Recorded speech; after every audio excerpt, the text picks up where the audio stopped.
good morning लोगोफोर दिनै माने बहुत थान्दा आरोना लोगोफोर खुलुमबाय नोंथांमोन बयखौबो आंनि बे राजा ब्लग चेनेलाव फिन खेबसे बरायहरनाय थाबाय नायनो हागोन आरोना पुरा खुवा खुजोबदों आरो दिनैसो माने गोजां बोथोर हाबजेननायनि मेन मजाया नांजेनदों आरोना नै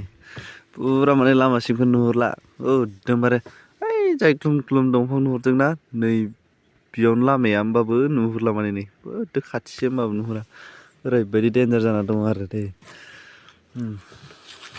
बारियाव बेरायदों आङो दायो